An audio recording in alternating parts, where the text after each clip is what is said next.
Shoulder joint replacement దాకా వచ్చిన తర్వాత దాన్ని మెడిసిన్ తోటి క్యూర్ చేయవచ్చా?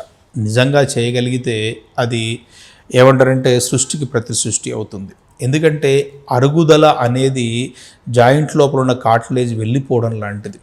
వెళ్ళిపోయిన కార్టిలేజ్ని మళ్ళీ తీసుకొని రావడము ఈ రోజు ఉన్న ఏ మెడిసిన్ తోటి సాధ్యం కాదు. సో మన షోల్డర్ జాయింట్ గురించి మాట్లాడుతానండి ఇప్పుడు. ఇక షోల్డర్ జాయింట్లో అయితే it is next to impossible. ఎప్పుడైతే అరుగుదల మొదలవుతుంది అని మనం తెలుసుకున్నామో గుర్తుపెట్టుకోవాల్సిన సామెత ఏమిటంటే prevention is better than cure. అంటే ఎందుకు అరుగుతోంది, జాయింట్ లోపల ఏదైనా ఇంప్యూరిటీస్ చేరడం వల్ల, అంటే యూరిక్ యాసిడ్ లాంటివి చేరడం వల్ల కానీ, కండ లోపల బాగా వాచిపోవడం సైనోవైటిస్ వల్ల కానీ, లేదా అక్కడక్కడ కార్టిలేజ్ లూజ్ బాడీస్ తయారవడం కానీ, దెబ్బ తగలడం కానీ, ఫ్రాక్చర్ మాల్యునేట్ అయ్యి వేరే పొజిషన్లో అతకడం కానీ, ఇటువంటివి చెక్ చేసేసుకోవాలి. నెక్స్ట్ ఈ భుజాన్ని లేపే కండరాన్ని రొటేటర్ కఫ్ అంటారు. ఆ రొటేటర్ కఫ్ కండ కట్ అయిపోతే నెక్స్ట్ జాయింట్ అనేది పైకి వెళ్ళిపోయి వేరే దగ్గర మన రాసుకుపోయి మన అరుగుదలకు గురయ్యే అవకాశం ఉంది.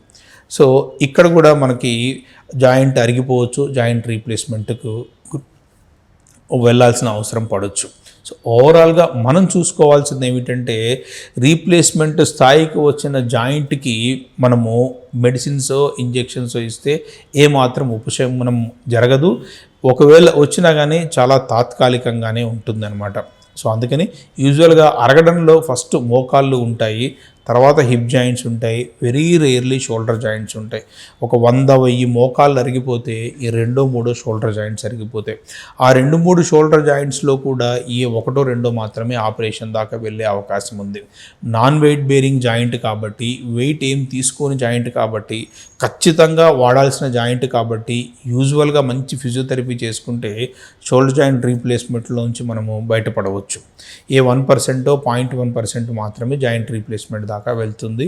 If the joint is requiring very high demand joints అయితే మాత్రమే జాయింట్ రీప్లేస్మెంట్ దాకా వెళ్ళాల్సిన అవసరం పడుతుంది అన్నమాట.